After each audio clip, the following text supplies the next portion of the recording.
Voto de Cristiano Zanin, no julgamento do núcleo 4 da Loucademia do Golpe, Luiz Fux deixou a sessão da primeira turma do STF, alegando que tinha mais o que fazer. Mentira, alegando que tinha compromissos marcados para o horário dentro da própria corte, mas que acompanharia à distância o voto do ministro reborn, Cristiano Zanin.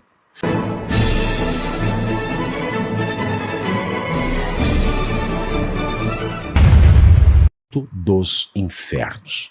Hoje pela manhã, durante o voto de Cristiano Zanin, no julgamento do núcleo 4 da Loucademia do Golpe, Luiz Fux deixou a sessão da primeira turma do STF, alegando que tinha mais o que fazer. Mentira, alegando que tinha compromissos marcados para o horário dentro da própria corte, mas que acompanharia à distância o voto do ministro reborn, Cristiano Zanin. Na sessão da tarde de hoje, ao ter a palavra para dar seu voto no plenário do STF, Luiz Fux votou por anular o julgamento do núcleo da fake news e ainda pediu para ser... Olha isso! Olha isso! Nunca vi na história do STF. Nunca vi na história do STF. Ele pediu para ser transferido da primeira para a segunda turma. O ministro também encaminhou um documento para o presidente do STF, o ministro Edson Fachin, com o pedido de transferência. No documento, Fux cita o artigo 19 do Regimento Interno para manifestar seu interesse em compor a segunda turma, considerando a vaga aberta pela aposentadoria do ministro Luiz Roberto Barroso. Ele pode fazer isso. Aliás, segundo o Globo, a decisão de Luiz Fux em solicitar a revisão de seu voto no julgamento da Loucademia do Golpe para uma revisão gramatical despertou uma discreta comemoração entre, é claro, os julgados naquele golpe, inclusive os aliados de Jair Bolsonaro, porque isso ele joga para depois a publicação do acórdão. Jogando para depois a publicação do acórdão, joga-se mais para frente o prazo para recurso. Né?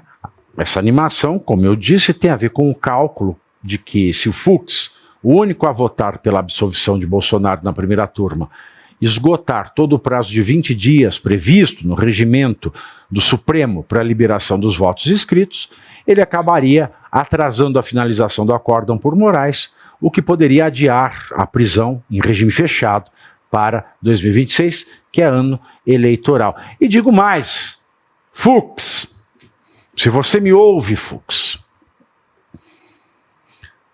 demora mais do que 20 dias, meu irmão. Vou falar igual carioca. Demora mais do que 20 dias, meu irmão. Porque se o Alexandre de Moraes pode passar por cima do regimento interno, em questão muito mais séria, que é a não abertura de inquérito ou reabertura de inquérito, o que é você passar dos 20 dias de prazo para revisão gramatical, meu irmão? Vai nessa, né, Caio?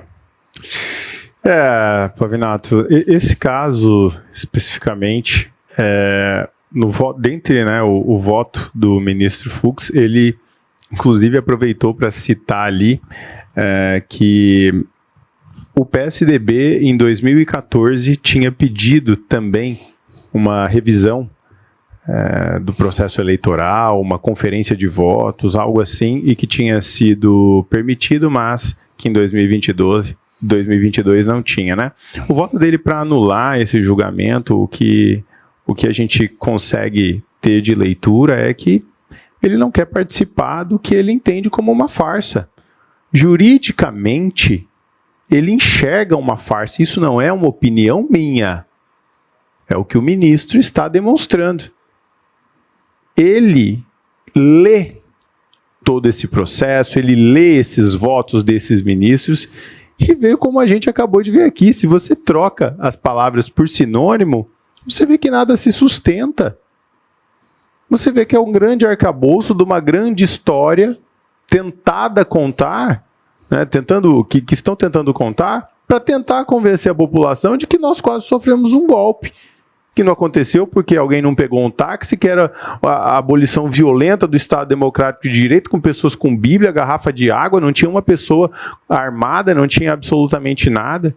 Então o ministro não quer participar do que ele entende como uma palhaçada. E, inclusive, pediu para se retirar dessa primeira turma, que, em sua maioria, está sendo conduzida, né, por esses juízes ou pseudo-juízes, apenas ministros, que estão embarcando nessa conversa, que estão embarcando nessa tese. Né? Então, eu vejo o ministro Luiz Fux com bons olhos. Né? Eu não sou aqui fã de político ou de ministro, mas eu vejo o ministro Luiz Fux com bons olhos porque ele está cumprindo o papel de julgador.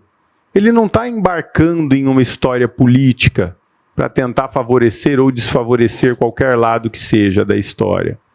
Ele está agindo como um juiz e, como tal, ele não quer participar nem dessa história contada, que aparentemente, né, para ele não faz nenhum sentido e para mim também não, e acredito que para grande parte da população que ainda tem um senso crítico e consegue pensar por si próprio, não precisa assistir um telejornal qualquer para engolir esse tipo de informação que é passado, ele não quer participar disso.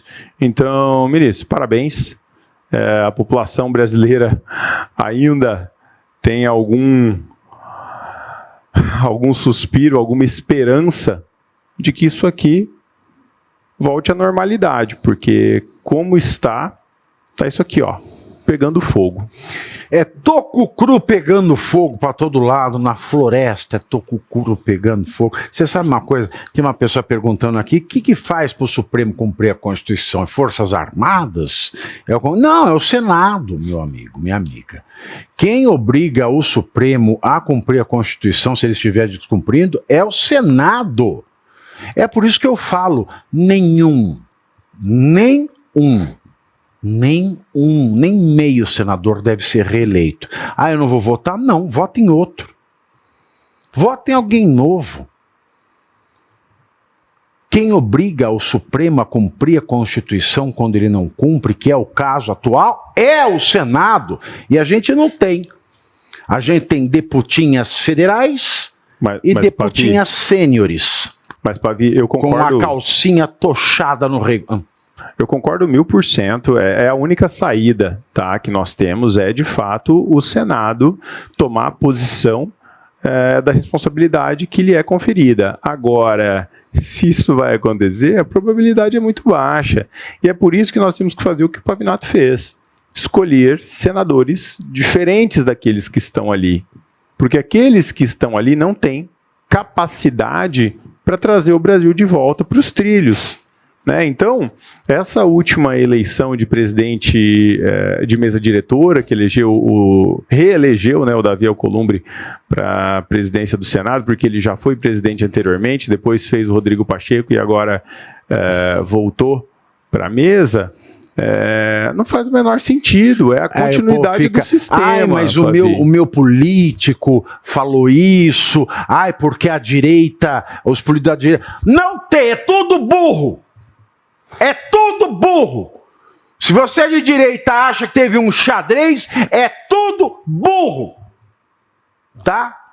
Mas a direita fez isso para não ficar isolada. Ela está isolada. Sempre esteve isolada. Mentalmente isolada. O Tico está isolado do Teco faz muito tempo, meu filho. Muito tempo que o Tico está isolado do Teco ali.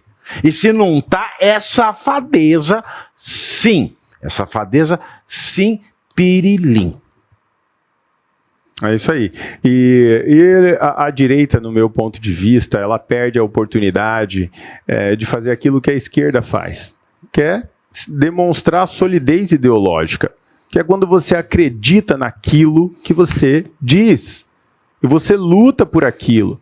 Porque todos esses acordos e conchavos que a direita fez para não ficar isolada, não levou ela para lugar nenhum. Colocou ela no olho do furacão.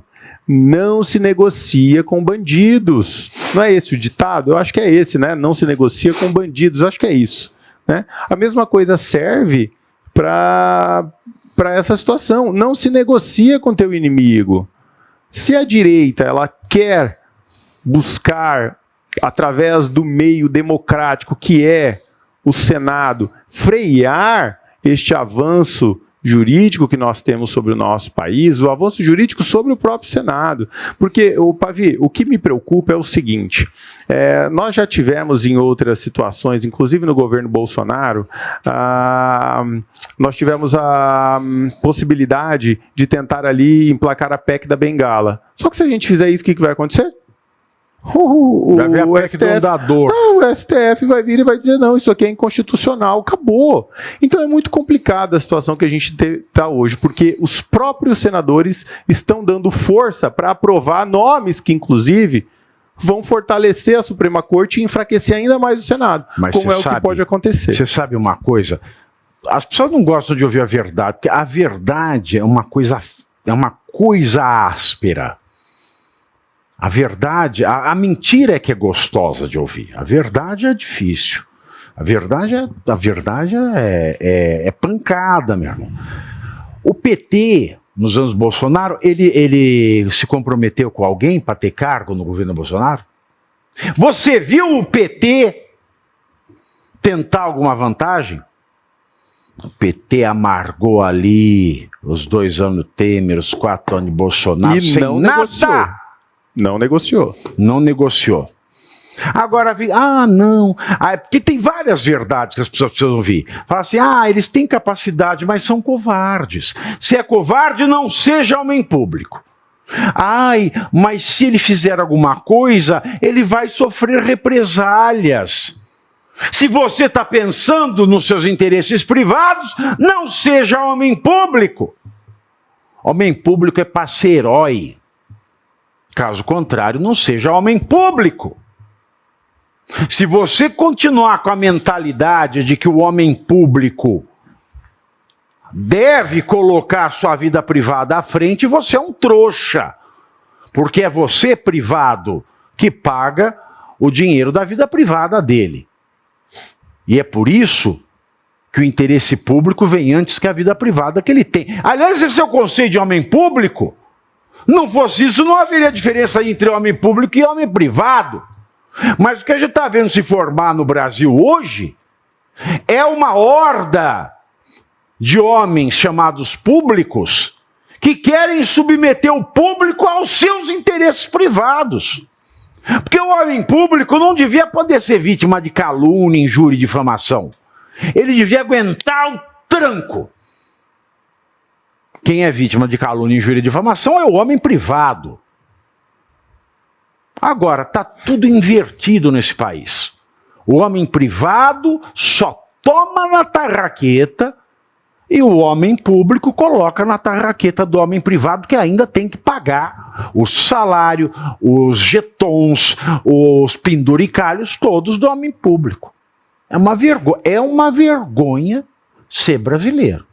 O ministro Dias Toffoli, que é uma vergonha de ministro supremo, autorizou na decisão do último dia 6 de outubro a... E você aí já está preparado para ter todos os argumentos para dizer que Marx não foi um cara legal, para dizer que o comunismo não é um lugar para diversidade, para desmontar essa grande fake news histórica da esquerda, que é repetida por nossos professores de história, de geografia, de sociologia, que é repetida nas universidades, que é repetida nos livros. Está preparado para dizer por que Marx não era um cara legal e por que todo marxista raiz também não é, e por que o comunismo é terrível?